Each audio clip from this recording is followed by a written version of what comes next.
Obrigado por nos acompanhar nesta transmissão do culto a Deus na Primeira Igreja Batista do Pará. Somos uma igreja que expõe a palavra de Deus e cremos que a Bíblia é inerrante, infalível e suficiente para nos tornar mais parecidos com Jesus. Queremos te encorajar a estar conosco em nossos cultos presenciais aos domingos, às quartas e aos sábados. Assim, poderemos celebrar juntos o Deus vivo e aprendermos mais as verdades de sua palavra. Se você tomou alguma decisão, entre em contato conosco através do nosso site e das redes sociais. Queremos orar por você e ajudá-lo na sua caminhada com Cristo. Que Deus te abençoe copiosamente em nome de Jesus. Amém. Quantos têm o texto santo, erga-no, abra o texto e deixe no colo. Nós vamos continuar o exame do Evangelho de Marcos. Evangelho de acordo com João Marcos. Esta é a 80ª exposição. Nós vamos começar a investigação dessa perícope, dessa unidade sermônica, que está em Marcos, no capítulo 12. Marcos 12.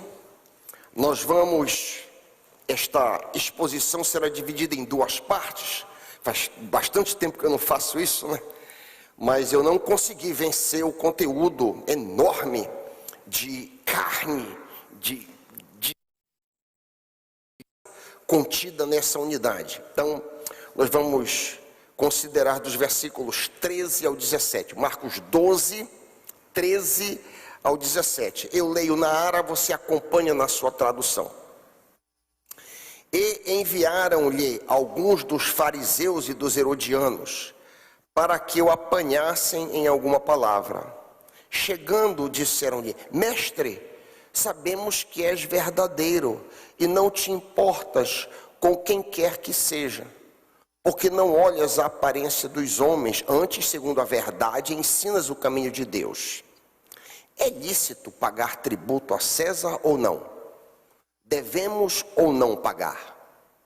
Mas Jesus, percebendo-lhes a hipocrisia, respondeu: Por que me experimentais?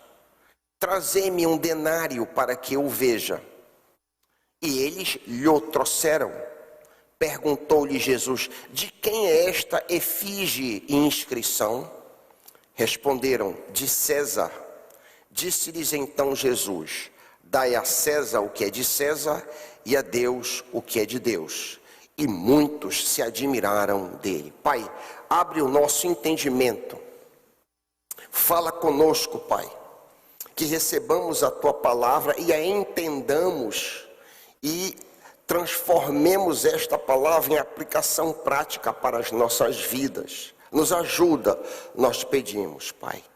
Pai, nós repreendemos toda atividade satânica que tente distrair nossas mentes e corações nos minutos à frente. Nós te pedimos, vem ter conosco, fala, papai, em nome de Jesus. Amém. Nós estamos estudando a última semana de vida do Senhor Jesus, é a semana de sua crucificação e ressurreição. Na primeira visita, e esta aqui é a terceira visita, este texto que nós lemos é parte da terceira visita. Ele fez 3 visitas seguidas.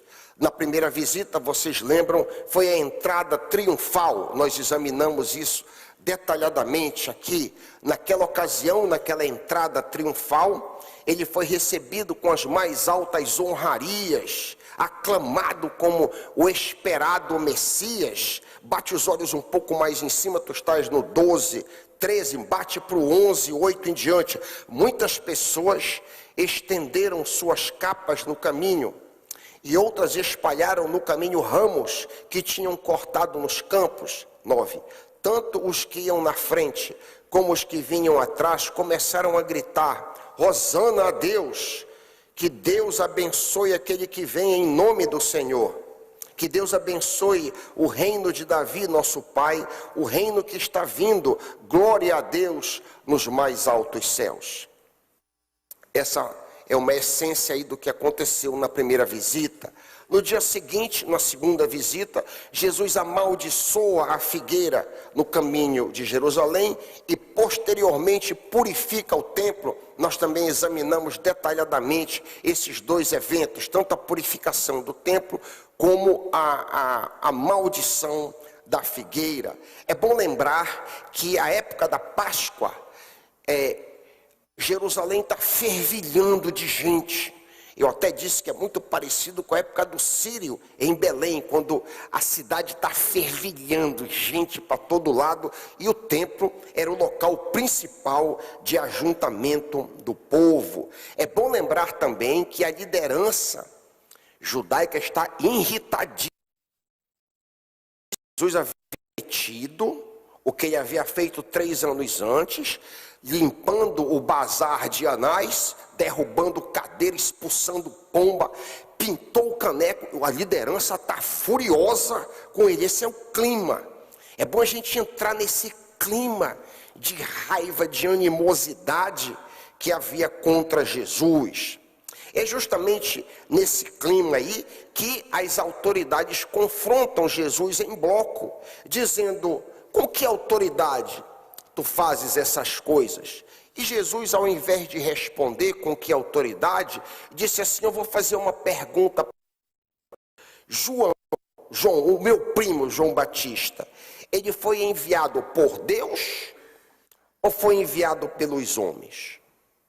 Eles ficaram calados, como nós também examinamos aqui, porque se eles dissessem por Deus, Jesus ia dizer: por que vocês não se submeteram? Por que vocês não se submeteram a mensagem como as prostitutas e os pecadores? Se eles dissessem, ele foi enviado pelos homens, a multidão apedrejava eles, porque todos tinham João Batista como profeta. Quando eles ficam calados, ato contínuo, Jesus conta-lhes uma parábola, a parábola dos lavradores perversos, e termina a parábola incluindo eles como lavradores perversos. Imagina a tensão.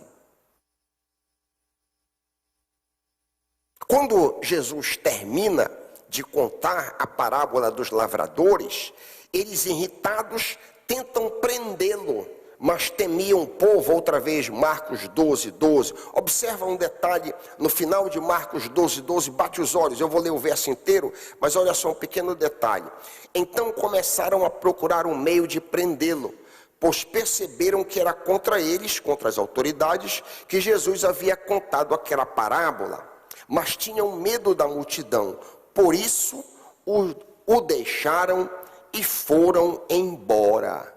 Foram embora, muito provavelmente para o Sinédrio, como nós vamos ver daqui a pouco, porque eles organizaram 3 ondas de ataques ao Senhor Jesus.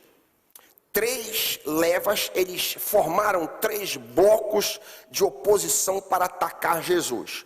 O bloco dos fariseus, o bloco dos saduceus e o bloco dos escribas. Aí a gente vai avançando, vamos projetar a nossa reflexão um pouco adiante do que nós vamos trabalhar de fato nesta manhã.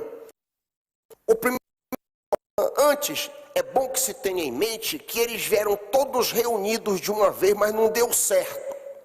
Eles vieram primeiro como um pacote. Toda a liderança veio junto, Marcos 11, 27 a 28. Quando Jesus estava andando, chegaram perto dele os chefes do sacerdote, os escribas e os mestres da lei, e os líderes dos judeus, os fariseus, os saduceus, herodianos e talvez até zelotes e essênios. Não deu certo esse ataque. Foram redondamente derrotados pelo Senhor Jesus com a pergunta sobre João Batista. Ok, não deu certo. Tendo sido derrotado, ele se divide em facções, segundo o expertise, segundo o conhecimento mais detalhado de cada um. O primeiro ataque, a primeira facção, a primeira leva, a primeira onda, está em Marcos 12, 13, que nós lemos. É uma parceria muito estranha. Marcos 12, 13, olha comigo. Mais tarde, enviaram a Jesus alguns dos fariseus e herodianos para o apanharem em alguma coisa. O segundo ataque está mais embaixo, nós não lemos. O segundo ataque são os saduceus, 12 e 18. Lê comigo, bate os olhos mais embaixo. Depois, os saduceus, que dizem não haver ressurreição, aproximaram-se dele com a seguinte questão, é a questão do casamento. A gente casa ou não no céu? Resumidamente, nós vamos avaliar isso aí um pouco mais adiante, alguns domingos à frente.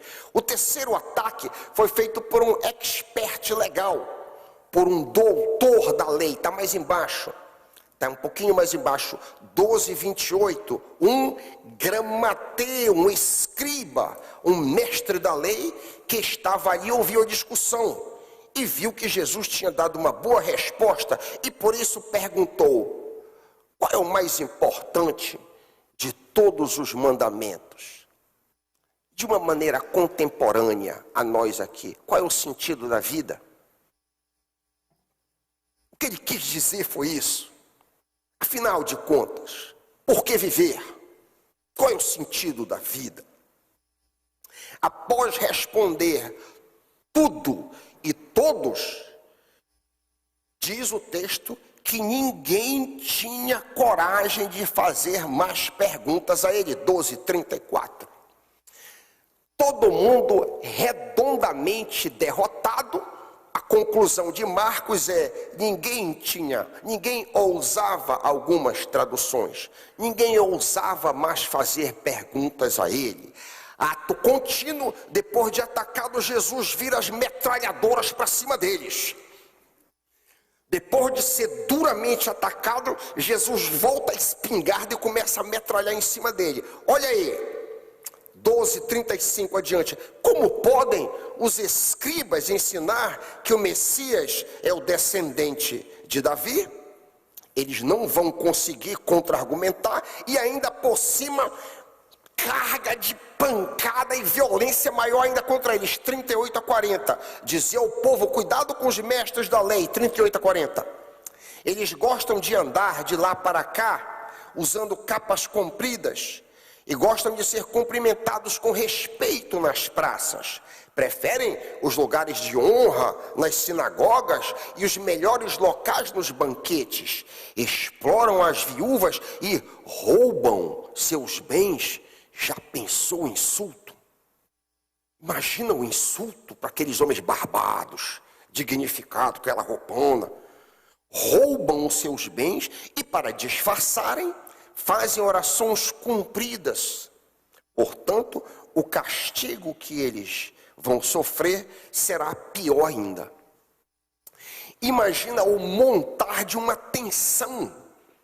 Imagina a pressão no ar. Tu podias cortar o ar com uma faca de tanta tensão. E a coisa não para aqui. Se você se voltar para o texto paralelo de Mateus 23, Jesus vai fazer o ataque mais visceral de todo o seu ministério. Há uma série de ai de vós, fariseus hipócritas, e ele faz um longo ataque. É como se você estivesse assistindo um filme de guerra e alguém estivesse metralhando sem parar. É o que Jesus faz com ele em Mateus 23. Mateus 23, não é isso? Jesus trabalha esse ataque, está fora do nosso texto, mas eu quero que você entre nessa tensão aqui que o texto tenta nos retratar. Agora eu queria voltar ao texto que nós lemos, eu queria começar a avaliar o texto que nós lemos nesta manhã. O texto inicia com o primeiro bloco de ataque, feito pela união de dois grupos, como lemos em Marcos 12:13. Acompanha comigo, te volta para 12:13. Mais tarde enviaram o Sinédrio, imagino, o Sinédrio enviou a Jesus alguns dos fariseus herodianos para o apanharem em alguma coisa que dissesse. É interessante que o evangelista Lucas, no texto paralelo, identifica esses camaradas aqui como espias, o texto paralelo, Lucas 20:20. Então começaram a vigiar Jesus, pagaram alguns homens para fazerem perguntas a ele. Eles deveriam fingir que eram sinceros e procurar conseguir alguma prova contra Jesus. Lucas nem identifica quem é o grupo, só faz falar sobre como Lucas os vê como espiões e descreve o caráter deles, como se fossem sinceros. O que chama a nossa atenção nesse primeiro ataque, inimigos se unindo numa mesma missão. Esses dois grupos, fariseus e herodianos, estavam nos extremos opostos um do outro. Isso aqui eu fiquei ponderando como que eu podia palidamente tentar descrever essa oposição para vocês. E eu fiquei ponderando lá no meu gabinete, eu digo, talvez uma maneira pálida de descrever esses dois opostos aqui é ver a aliança na Segunda Guerra Mundial entre os comunistas soviéticos e os capitalistas ocidentais. A necessidade de derrotar o eixo Berlim, Roma, Tóquio obrigou inimigos. A necessidade de derrotar a Cristo obrigou inimigos a se unirem. E aqui a gente pode tirar uma lição para nós. O erro se envolve com o erro sem nenhum problema. O erro se envolve com a verdade sem nenhum problema. O erro se envolve com aquilo que é correto sem nenhum problema. O erro admite meias verdades. A verdade não se envolve com erro. Cuidado com ecumenismo. Cuidado com ecumenismo. Porque enquanto que aquilo que está errado não tem problema em abraçar outro erro, ou até abraçar parcialmente a verdade é pura e não quer o erro em si. Por isso, nós devemos ter muito cuidado com movimentos ecumênicos, nos envolvermos com outras denominações que nos são suspeitas. Fariseus e herodianos já haviam feito uma aliança no começo do ministério de Jesus, como podemos descobrir se nós formos lá para frente do Evangelho de Marcos, em Marcos 3:6, se você quiser conferir comigo, eles já tinham se unidos, esses dois. Marcos 3:6. Então os fariseus saíram e começaram a conspirar, pasme, com os herodianos, como poderiam matar Jesus. Naquele início de ministério, Jesus andava fazendo milagres, o que fez com que muitas pessoas acreditassem nele como Messias. E isso ameaçava o poder e a posição de todas as lideranças políticas e religiosas do país. Vale notar também que Cristo alertou os seus discípulos sobre esses dois inimigos se aliarem contra ele. Marcos, mais à frente, 8:15, tenham cuidado com o fermento dos fariseus e de Herodes. Fermento nesse contexto é falso ensino, é a rejeição de Jesus como Messias. Existe muita contenda e muito debate quem seriam esses herodianos. Não há consenso em que grupo era esse.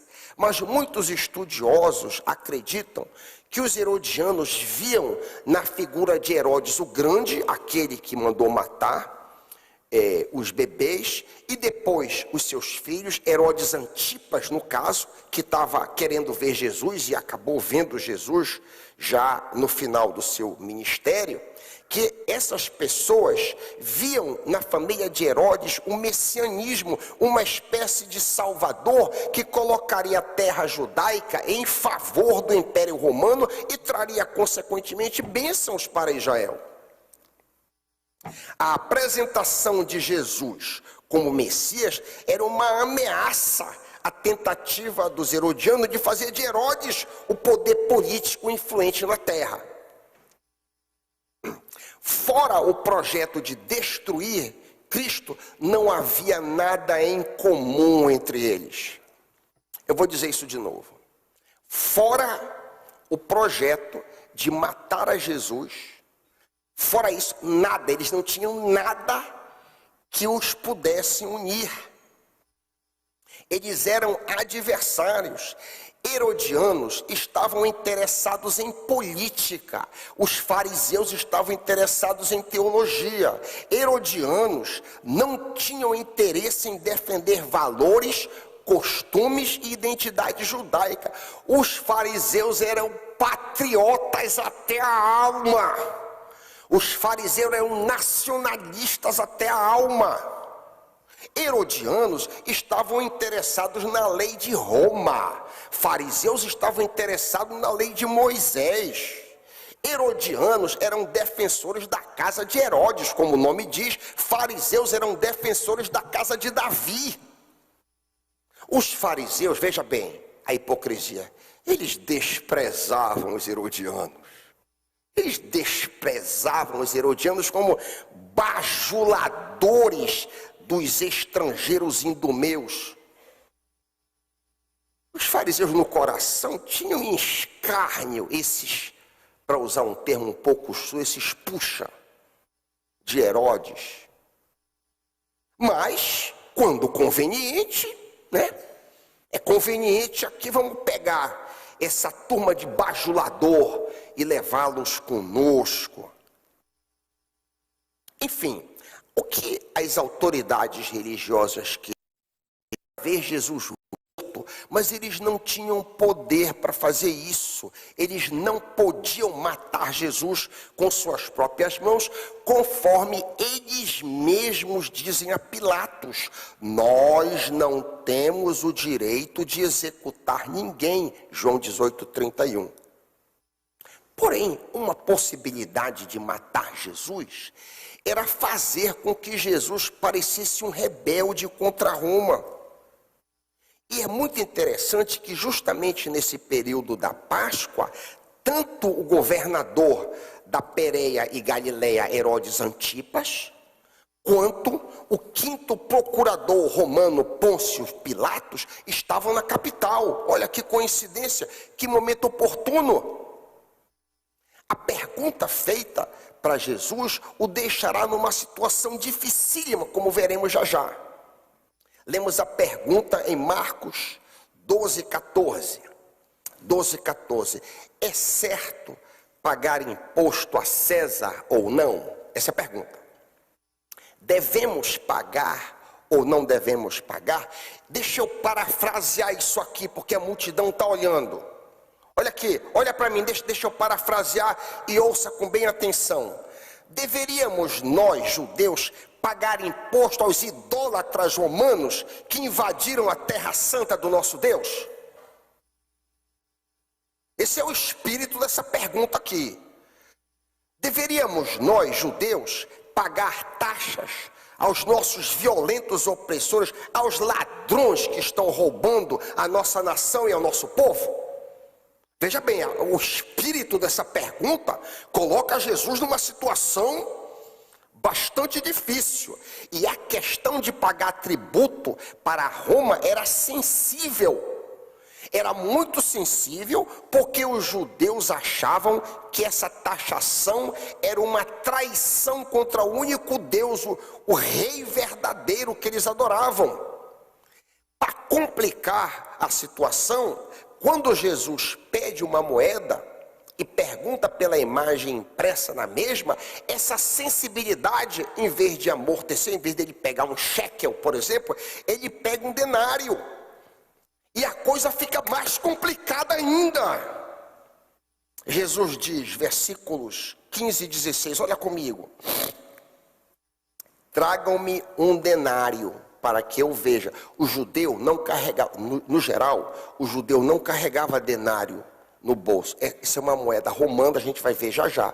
Por quê? Eles preferiram outras moedas que não tivessem insígnia e símbolos idolátricos, imagens idolátricas. Mas Jesus diz, tragam-me um denário para que eu possa ver. Encontraram algum? O valor de um denário corresponderia hoje a cerca de R$ 200, que é o valor de um diarista no Brasil. Estou usando esse valor porque se você for para Porto Alegre é 500 paus. Então eu tentei colocar aqui bem para baixo. A maioria paga 100, 120 reais, é o valor de um diarista, talvez 150 de um agricultor diarista. Mas, repito, esse valor pode subir muito dependendo da região do país. Dependendo de quando e onde essa moeda tivesse sido fabricado, o respectivo César estaria ali representado. Vamos supor que o denário apresentado a Jesus tivesse sido cunhado durante o reinado de Tibério César. Além da imagem dele, efígie para ser mais correta, haveria também uma inscrição. Jesus disse qual é a imagem e a inscrição. Na inscrição estava escrito Tibério César Augusto, filho do divino Augustus. Augusto rei, Tibérios filho de Deus. Augusto, Deus, e Tibério, filho de Deus. Olha a sensibilidade judaica aqui. No verso da moeda, havia uma imagem de Lívia, mãe de Tibérios, e a inscrição Pontifex Maximus, ponte entre os cidadãos romanos e as divindades de Roma, título, por sinal, que os papas da Igreja Católica usam até hoje. A moeda, como um todo, era um ultraje aviltante à sensibilidade judaica. A cena que Jesus criou, pegando justamente o denário, piorou ao extremo a sensibilidade judaica. Por que, pastor Raik? Por exemplo, Êxodo 24, não farás para ti nenhum ídolo, nenhuma imagem de qualquer coisa no céu, na terra, nas águas ou debaixo da terra. O fato, queridos, era que, além dos judeus se sentirem lesados no bolso por ter que pagar impostos a Roma, eles achavam que tal pagamento era um ato idolátrico. A situação era sensível, como eu disse. Vários anos antes da pergunta feita agora para Jesus, houve uma revolta liderada por Judas Galileu, Atos 5:37, cujo estopim foi justamente a questão do tributo a Roma. Isso aconteceu bem antes de Jesus. Agora a pergunta, e posteriormente, cerca de 3 décadas depois da morte de Cristo, a revolta de 66 teve relação direta com o pagamento de taxa também. Vale a pena repetir, a questão de impostos aos gentios era algo nevrálgico entre os romanos, entre os judeus, e a tensão que esses dois povos tinham. Que resposta daria Jesus? Como haveria Cristo de responder? Observe que saia justa esta aqui. Ouça, se você não prestou muita atenção, preste atenção. Caso Jesus respondesse, ia ficar parecendo que ele não era leal a Israel. Caso Jesus respondesse que não era para pagar, então ele seria incriminado. Ele seria incriminado pelo Estado, não havia como escapar desse beco sem saída. De um lado, os nacionalistas fariseus e as multidões desprezavam o jugo romano e queriam desacreditar Jesus. Por outro lado, os herodianos estavam olhando. Então, não tinha como escapar. Os fariseus estavam certos que Jesus não aprovaria a taxação romana, daí terem convidado os capachos herodianos para atacar o mestre. Porém, caso Jesus aprovasse dar dinheiro aos opressores idólatras, ele cairia em descrédito absoluto com a população que estava olhando. Cristo responde à situação de forma totalmente inesperada. Versículo 17. Deem a César o que é de César e a Deus o que é de Deus. Há dois grandes pontos aqui que precisam ser considerados nas palavras do próprio Jesus. O primeiro ponto que nós vamos avaliar ainda nesta manhã e o segundo posteriormente. O primeiro ponto é como conceder ao governo a autoridade que lhe é devida. O segundo ponto, conceder a Deus o que lhe é devido. Por que Deus? Então vamos passar para o primeiro ponto, vamos avaliar o primeiro ponto. Por que Jesus mandou pagar imposto ao Estado? Ora, foi o próprio Deus que criou o Estado, como vemos em Gênesis 9:6. E Deus nos comanda a apoiar o Estado, seja ele bom ou mau. Isso aqui é muito complexo e muito difícil. Mas Deus, por ter criado o Estado, Ele nos manda apoiar o Estado, seja o Estado muito bom, que é uma coisa um tanto rara, ou péssimo. O Estado, o governo, a estrutura que nos lidera, o governo é parte da graça comum, é parte daquilo que nos ajuda a sobreviver em um mundo caído.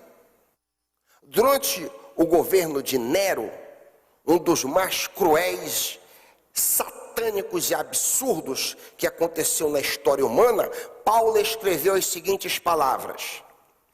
Aperta o cinto aí. Obedeçam às autoridades, todos vocês, pois nenhuma autoridade existe sem a permissão de Deus.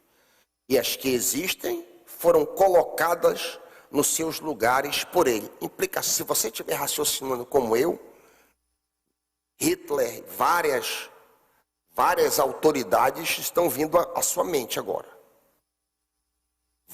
Há vários governos, prefeitos, governadores, presidentes, reis, vários tipos de crápulas devem estar vindo aí na sua mente. É o que Paulo diz aqui. Assim, olha só, quem se revolta contra as autoridades está se revoltando contra o que Deus ordenou. E os que agem deste modo serão condenados pela consciência, não é condenados por Deus. Somente os que fazem o mal devem ter medo dos governantes e não os que fazem o bem. Se você não quiser ter medo das autoridades, então faça o que é bom e elas o elogiarão, porque as autoridades estão a serviço de Deus, para o bem de vocês. Aí, poxa, a gente pergunta, mas como assim, né? Como assim? Puxa, é o que Paulo está dizendo aqui.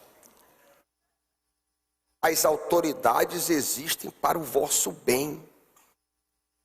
Eu poderia fazer vários comentários aqui, eu vou me refrear. Mas se você faz o mal, então tenha medo, pois as autoridades de fato têm poder para castigar. Elas estão, pasmem, a serviço de Deus e trazem castigo dele sobre os que fazem o mal. É por isso que você deve obedecer às autoridades, não somente por causa do castigo de Deus, mas também porque a sua consciência manda que você faça isso. É por isso também que vocês pagam impostos. Olha aqui, olha a questão que eles trouxeram e que foi colocada diante de Jesus. É por isso que vocês pagam impostos, pois quando as autoridades cumprem os seus deveres, elas estão, pasmem, a serviço de Deus. Portanto, paguem ao governo o que lhes é devido. Paguem os seus impostos e respeitem e honrem todas as autoridades. Romanos 13, 1-7. Parece inacreditável que qualquer palavra positiva pudesse ser dada para autoridades, quando esses mesmos líderes submetem os liderados às mais absurdas e injustas perseguições. Foi justamente este homem aqui o imperador Nero, que mandou atear fogo em Roma em 64 e culpou os cristãos. Para se livrar dos rumores, Nero criou bodes expiatórios e realizou as mais refinadas torturas em uma classe odiada por suas abominações, a saber, os cristãos. Eu estou lendo aqui o historiador romano Cornélios Tácitos, estou lendo os Anais, livro 15, capítulo 44. É alguém hostil a nós. Ele está descrevendo o cristianismo a partir de uma perspectiva de hostilidade com relação a nós. Cristo, de onde o nome tem origem, sofreu a penalidade máxima durante o reinado de Tibério pelas mãos de um dos nossos procuradores, Pôncio Pilatos. Pouco após, uma perversa superstição, eu imagino que tem a ver com a ceia do Senhor, comeu sangue, beber o sangue e comer a carne. Uma perversa superstição voltou à tona, e não somente na Judéia, onde teve origem, mas até em Roma, onde as coisas mais horrendas e vergonhosas de todas as partes do mundo encontram seu centro e se tornam populares. Em seguida, diz ainda Tácitos, foram presos aqueles que se declararam culpados. Os cristãos não tinham medo de enfrentar o martírio, e diziam culpado, se acusados de adorarem ao Cristo. Então, com as informações deles extraídas, uma imensa multidão foi condenada, não somente pelo incêndio, mas pelo seu ódio contra a humanidade. Achavam que os cristãos odiavam todo mundo porque nós não concordávamos com adorar os vários outros deuses adorados no panteão romano. Ridicularização de todos os tipos foram adicionadas às suas mortes, diz Tácitos. Os cristãos eram cobertos com peles de animais, eram rasgados por cães e deixados a apodrecer.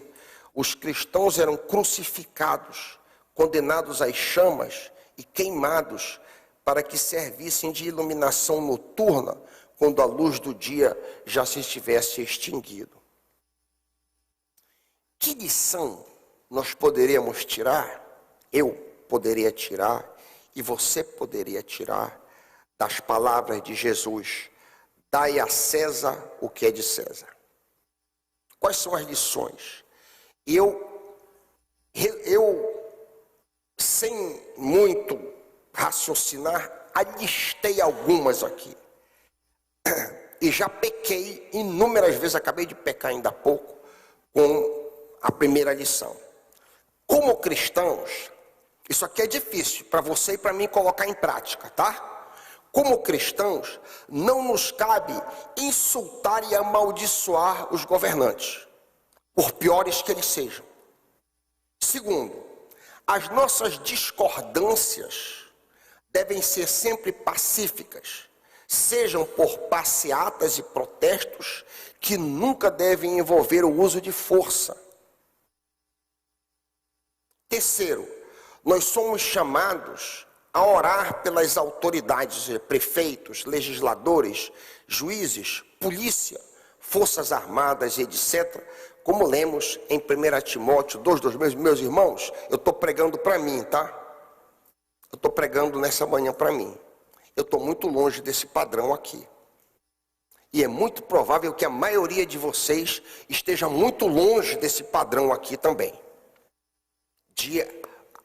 De alguma maneira, apoiar as autoridades constituídas, quando, principalmente, elas promovem agendas e situações que são diametralmente opostas ao que nós cremos.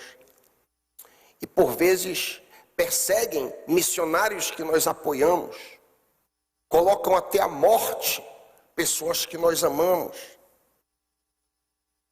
Mas o que diz 1 de Timóteo 2:2? Orem pelos reis hoje, orem pelos presidentes e por todos que têm autoridade. Com que objetivo? Para que possamos viver uma vida calma e pacífica, com dedicação a Deus e respeito aos outros. Esta aqui é a grande aplicação do comando de Cristo. Dá a César o que é de César. É ou não é difícil? É desafiador. Para mim e para você vai de encontro a tudo que nós sentimos. Mas é o comando do Senhor Jesus para nós nesta manhã. E a outra metade, deem a Deus o que é de Deus, domingo que vem. Adicionalmente, tem um ponto muito importante que eu não tratei neste texto, que é tremendo, e eu quero tratar como que em separado, que foi motivo do nosso culto de virada. Ouça, sabemos que és íntegro, versículo 14, não te deixas influenciar por ninguém, porque não te prendes à aparência dos homens, mas ensina o caminho de Deus. Tu não dás valor à opinião das pessoas. É o que eles estão dizendo aqui. Tu não te importas com o que as pessoas pensam. Vocês lembram do nosso culto de virada no dia 31? Que nós não devemos ser escravos das opiniões das pessoas. Nós vamos revisitar aquele culto e analisar o pouco que resta deste texto. Que Deus nos ajude a entender e aplicar a sua santa palavra em nome de Jesus. Amém.